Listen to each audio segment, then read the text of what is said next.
Hello everyone, Jason here from Dice Camera Action, coming at you with another short this week in preparation for our upcoming episode where we will be looking at the game Mission Red Planet and doing a deep review in conversation with the survival movie starring Matt Damon, The Martian.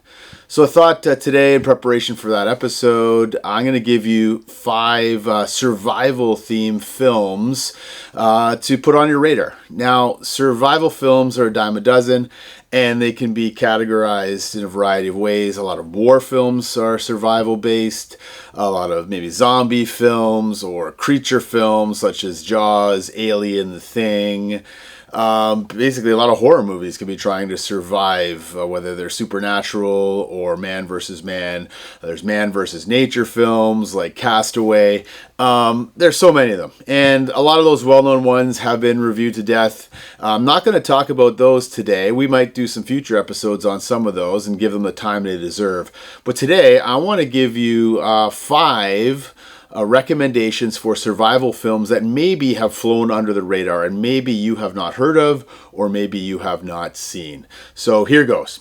First one is Grave of the Fireflies, going back all the way to 1988. This, to this day, remains my favorite Japanese anime film.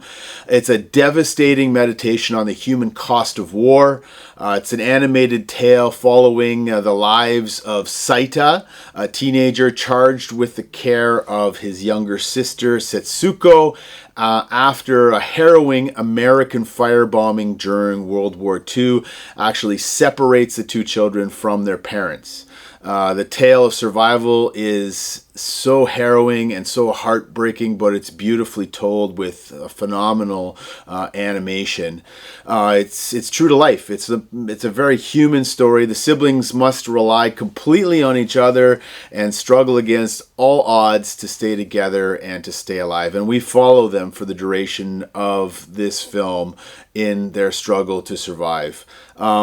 Famous film reviewer Roger Ebert says Grave of the Fireflies is an emotional experience so powerful that it forces the rethinking of animation. I would totally agree with him when he says it is the most profoundly human animated film I've ever seen. So if you haven't seen The Grave of the Fireflies, I highly recommend it. Make sure you have a box of Kleenex on hand because it is heart-wrenching, but it's a heartwarming tale of siblings trying to survive against all odds. That's Grave of the Fireflies.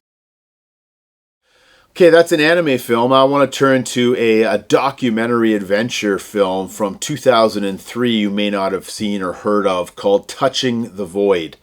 It's set in 1985 and it features 2 mountain climbers, Joe Simpson and Simon Yates, and they're setting out to be the first ever to reach the summit of the Ciudad Grande in the Peruvian Andes. And so that's where the setting of the film takes place. Spoiler alert, minor spoiler alert, beginning of the film, they succeed and the 2 embark now on the treacherous descent down the mountain. And of course, it's a survival film, so they meet disaster when Simpson breaks his leg in a fall, leaving Yates to lower him the rest of the way with ropes. And then, of course, a storm comes and threatens both of their lives. And then that leads them to some interesting decisions on what they have to do to try and optimize their chance of survival in the midst of this treacherous descent, in the midst of a brutal storm. It's harrowing and it's suspenseful from start to finish. And when you realize that these are true events that are being depicted, it even adds to the tension and the suspense. So if you like a good real-life documentary, I highly recommend 2003's Touching the Void. Next up, moving chronologically through these survival films, this might be the most well-known of the 5, and perhaps you've seen it, but perhaps it's fallen under the radar for you. It's called The Grey from 2011, starring Liam Neeson, who plays John Otway, who is a sharpshooter working on an Alaskan oil refinery. We pick up the story following a grueling 5-week shift at the Alaskan oil refinery, and a brutal storm causes the plane on which they are departing to go back to their families, causing the plane to crash in the frozen wilderness. Only 8 of the men survive, including, of course, our protagonist, Liam Neeson's character, Otway. So they decide to begin the treacherous trek southward towards civilization and safety. And Otway and his companions, they must battle mortal injuries, the icy elements, and to add to the tension suspense, there's a hungry pack of wolves that is tracking them down.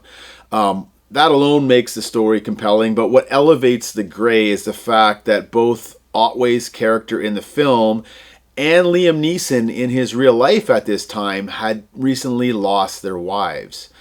And so the movie becomes a very rich meditation on grief, nihilism, and whether or not life has enough purpose and is worth fighting for. It's a fantastic film. It's a bleak film. Phenomenal performance by Liam Neeson and an all-time ending.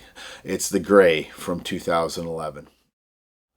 Next film on my list of survival films that maybe have fallen off the radar, maybe you haven't seen. The next year, 2012, is a film called Buried, starring Ryan Reynolds. Yes, before he began to don the red suit and became famous for depicting Deadpool.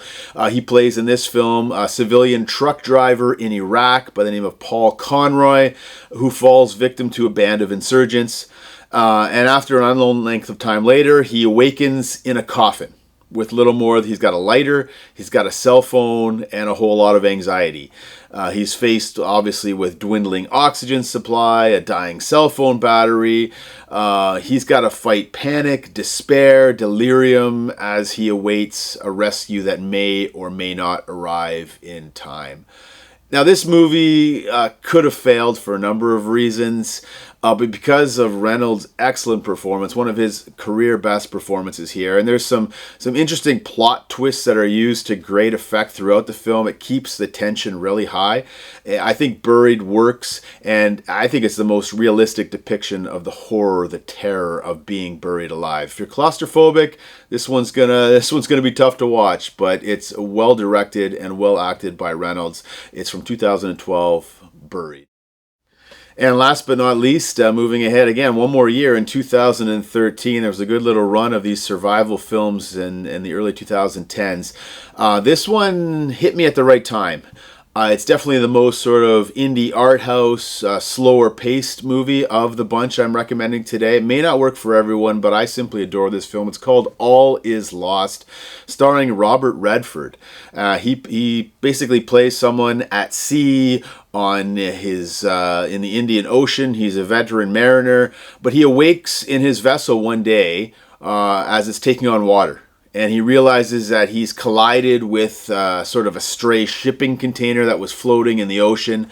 And with his radio and his navigation equipment now disabled, he sails unknowingly into a violent storm, barely escaping with his life.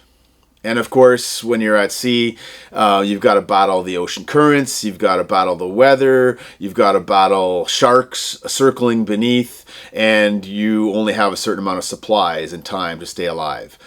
So he's forced to face sort of his own mortality, and we get sort of snippets of what his life is about outside of this sort of slice of life that we see in this film. Like I mentioned, this one hit me at just the right time, and this movie really moved me. It's a very contemplative film, very little dialogue in the film. It's basically just Robert Redford in his boat on screen for the duration of the film. And that may be a tough sell for some of you, but I think he absolutely nails this performance. And it touches with some of the human experiences and emotions of vulnerability, our own mortality, our will to live, much like The Grey and all of these films do. They're all survival films, so they all dovetail.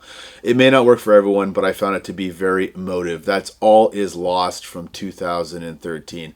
So those are 5 survival films that I highly recommend, maybe some that you haven't seen or heard of before.